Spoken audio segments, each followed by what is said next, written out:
The project really began about 5 or 6 years ago when I started thinking about that there's a part of Irish history that's been really forgotten about.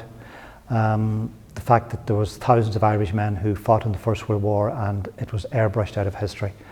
So I just thought that maybe that the people who should really engage with this would be students, because some of these soldiers were actually their own age, 17, 18 years of age, even younger. So what I decided to do was, as soldiers from Donegal who died in the First World War, I got my students to adopt a soldier, research their story, and then visit the graves, because I just found that if you just go out and just visit graves, it's not the same. Whereas if you have a personal story that you've researched, it makes it far more meaningful and it really gets students to engage with history. And one of the great things about it is that teachers in Ireland now are actually using our stories on the web to get first-year students to carry out little research projects. So it's actually been used in schools.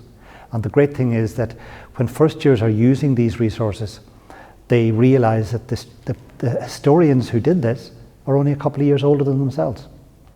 One of the things that I thought was really important for my students was that when they went to the Somme, that I actually brought them into a German cemetery, because I wanted them to realise that, you know, the war was not just about the Allies and our side, that there was another side to the story. And I deliberately brought them in there. I also wanted to highlight the fact that a number of the soldiers who died were German Jewish soldiers.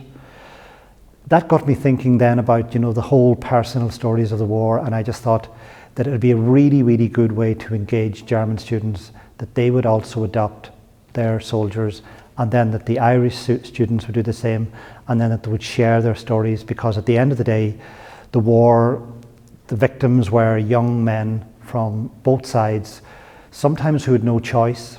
They were there for lots of different reasons. Some of them were there just because it was a job. But at the end of the day, they were all young men who died in an absolutely horrible conflict.